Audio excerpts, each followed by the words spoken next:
everybody. I'm Eric Jaffe, one of the board members at Everything Blockchain, and I'm joined today by Dick Schaefer.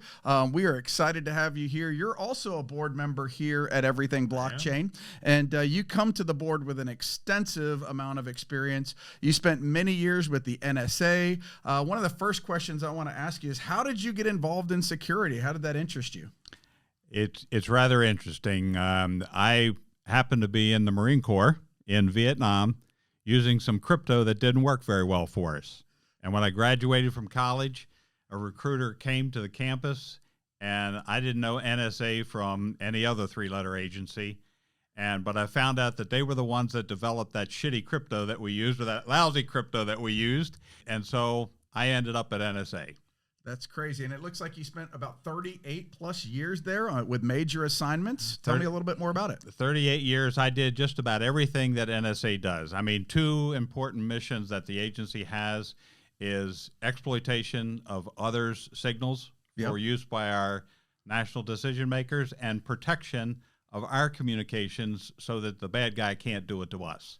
And over 38 years, I ran the operations center. I ran research organization for a period of time, spent about 60-70% of my time on the defensive side of the organization, and that's where I was the information assurance director when I left there in 2010. So when you mentioned crypto earlier, you know, it's maybe taken on a little bit of a new meaning in modern day terms. I'm assuming that wasn't Bitcoin that you were talking about back then. I'm assuming it was the cryptographic encryption that you might have been using to protect data. It was cryptographic algorithms, and you know, you think about NSA, offense and defense. Yep. So that's developing, implementing, producing hardware to protect our communications, and then looking at the other guy's crypto, and with some of the brightest mathematicians in the world figuring out how to break their crypto so that we can understand their plans and intentions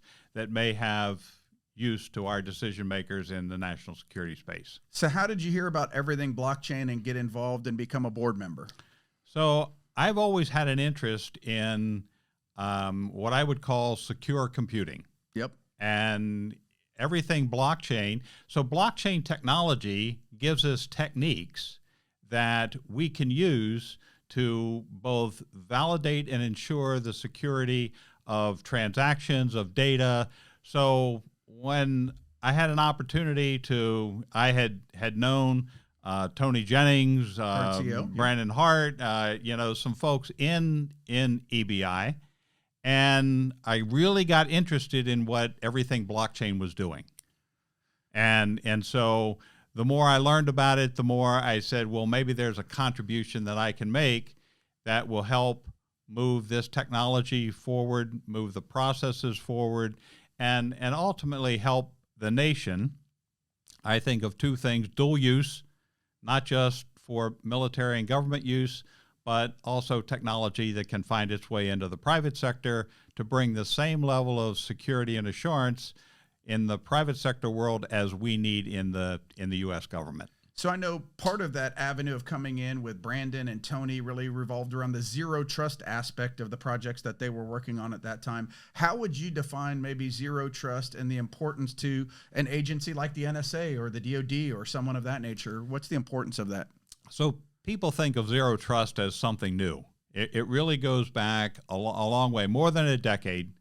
And zero trust really means having confidence that you understand who's got access to what object, data object. Yep. Who is that data object? Do you understand the provenance of that object so that you understand that it is what it started out to be, that no one has manipulated it or changed it, such that decision makers in a high confidence world can depend upon the data that they're making decisions on, whether that's a military decision maker, whether that's a doctor in an operating room.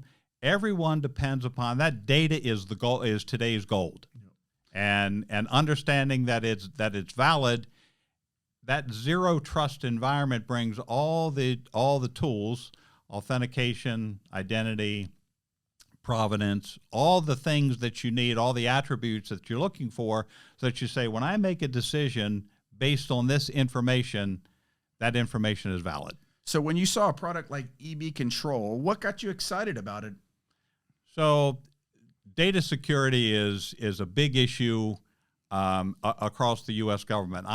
During my tenure at NSA, I probably developed or was responsible for the development of half a dozen products, all related to data security. The goal was always have a cross-platform solution. I can use it on my workstation. I can use it on my mobile device. I can use it wherever I am. And EB Control was one of the first products that brought all those attributes to the business environment, to the government environment. And it had one unique feature that you look for in this security world, and that's a third-party attestation. So it's not like you and I are exchanging something. Yep. You and I are exchanging something through a third party. Yep. That is asserting that you're a valid recipient, that I'm a valid sender, and mediating between us, never touching the data. Right. Always invisible to them. Yeah. Mediating the transaction. Yep. And that's an added security feature to this business transaction world. And having used the product, I know it's a very simple to use product. You can couple it around, say, sending an email and then encrypting the container as you send it from point A to point B. How important is ease of use for a product like that? Ease of use is everything. If a user can't intuitively do the work, right, they're not going to use the technology. I found this out in the mobile security space. We created at NSA probably the most secure phone that ever existed. Nobody used it. Right. And it was the too reason, hard to use? It was too hard to use. It was too hard to use. I needed to make a phone call to you to tell you I was going to call you on a secure line. Right. You know, in a time-sensitive situation, That don't work. That don't work. That's not very helpful. You know, I always start at the edge and work back. Right. It's the user. If we can't accommodate the user in their environment with tools and technology that they're accustomed to using, and overlay on that security in such a way that it's transparent to them, Yep. we don't have a winner. We don't have a product. We don't have a business. And there have been lots of security companies out there that tried to build products that overlaid a security feature onto something. It just never worked. It never got the kind of breadth that a technology needs in order to make a business, effective. And I know I love the fact, I'm a little biased, but it is multi-platform today. They already have it working in the Windows environment and the Mac environment, on the iPhone. Soon agentless is going to be coming out, which is going to be really, really important, as well as the Android type application. So what importance does that multi-platform effect have as well? It's critically important. I don't operate from a single device. My mobile phone is a high-performance computer. Yep. And I want to be able to, when I'm untethered, meaning I'm out in the mobile space, I'm in my car, I'm wherever I am, I want to be able to use that mobile device. If I'm in my office at home and I've got my high-power workstation, I want to be able to move things seamlessly between that environment.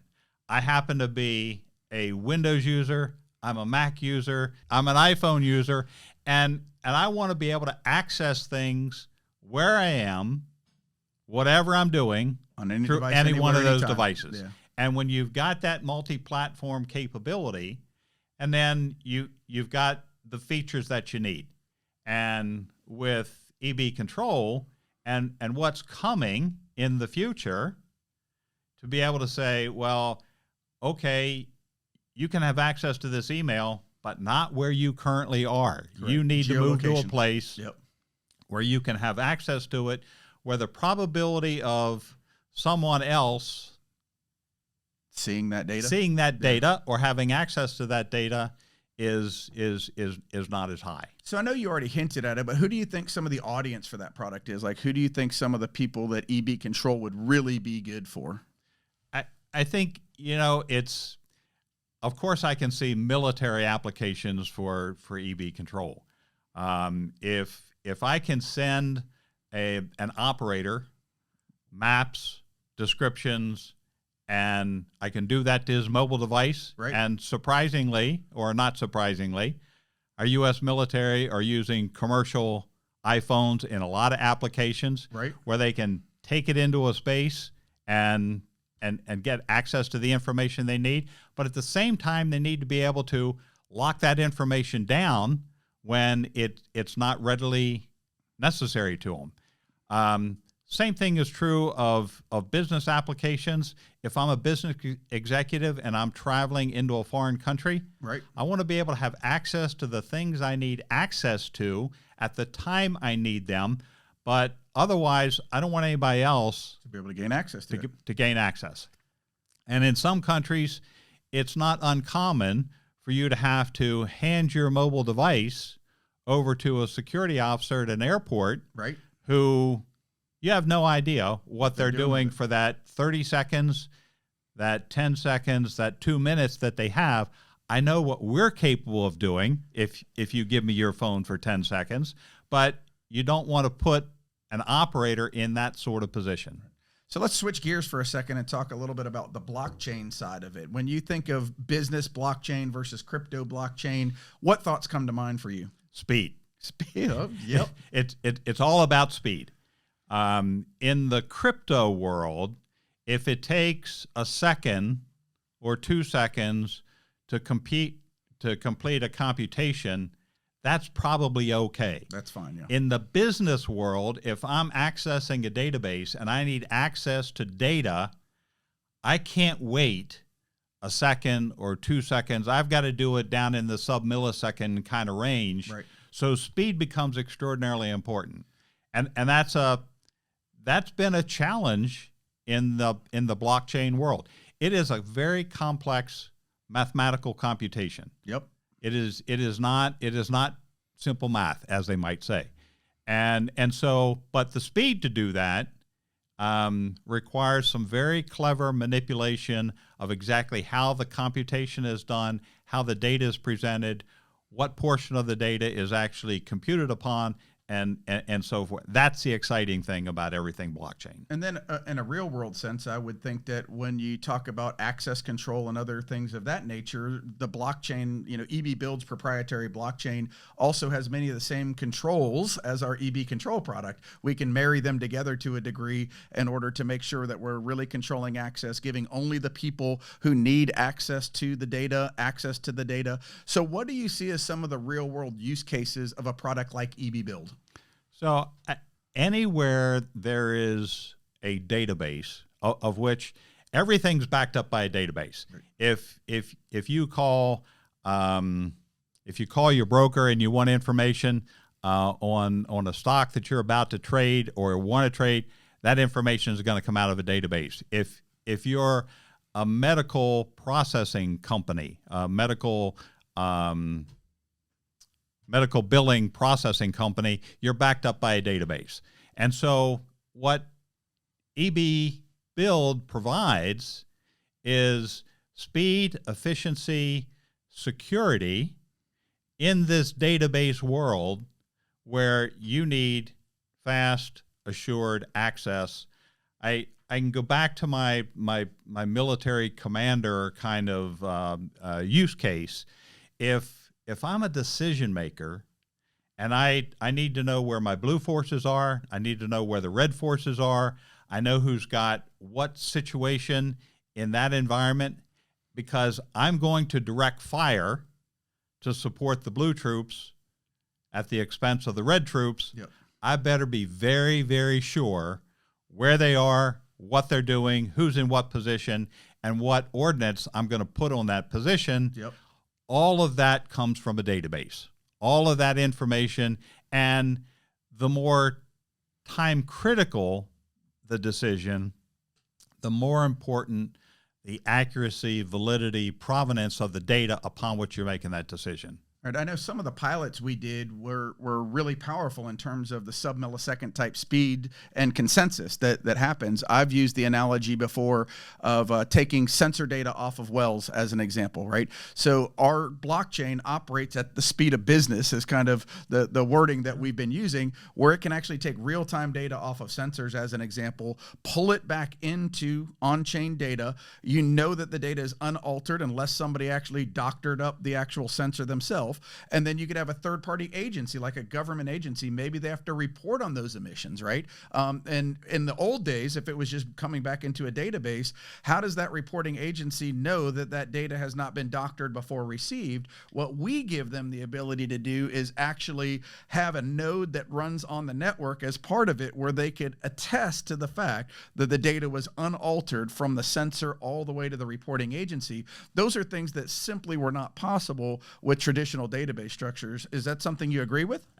Absolutely. And that's the elegance that I believe everything blockchain brings to this space. They integrate the principles of zero trust, Yep. that identity, that authorization, that the provenance of the data, with the distributed ledger accuracy of a blockchain, integrate that into a platform that enables whoever is receiving and using that data to understand that it's accurate, it's valid, it's comes from the place where we think it's coming from, that sensor on that well or whatever, so that the decisions in this highly connected world Yep. are accurate. Makes sense. Is there anything that I maybe didn't ask you that you'd like to share? I think the one thing that I would say about zero trust and blockchain is sort of like what we did 15 or 20 years ago in the computing environment. We have not figured out all the use cases. Still in its infancy. All the clever ways that we can apply this technology against real world problems, business problems, government problems. And the more we move into that space, the more we put the technology in the hands of users with the problem, the more questions they're going to ask, the more opportunities they're going to create, and the further we're going to be able to innovate on the technology to solve real world problems for a whole host of people. So do you genuinely believe the team at EBI has the talent, the people, the resources to be able to be on the forefront of this movement that you see happening? Absolutely. I think what's necessary are people who understand the technology at its core, Yep. are able to translate that into applications that are usable. Go back to our very first part of the discussion about whether the technology is usable or not. And then innovate based on inputs from those customers, those clients, those users who say, you know, if it did this, it would enhance my ability, my business, my operation, whatever it is, and we'll innovate on those ideas. And the people that I think are core to everything blockchain, that it's not just the technologists, it's the managers, it's everybody's got the same focus. Yep. And that is make it easy for the user to enhance their operations, whether that's government or business, enhance their operations. And if you can save money, provide efficiency, ease of use, you got a winner. You got a winner. Well, Dick, thank you so much for joining us today. Thank you all for joining us as well. If you'd like more information, just visit us at our website, everythingblockchain.io.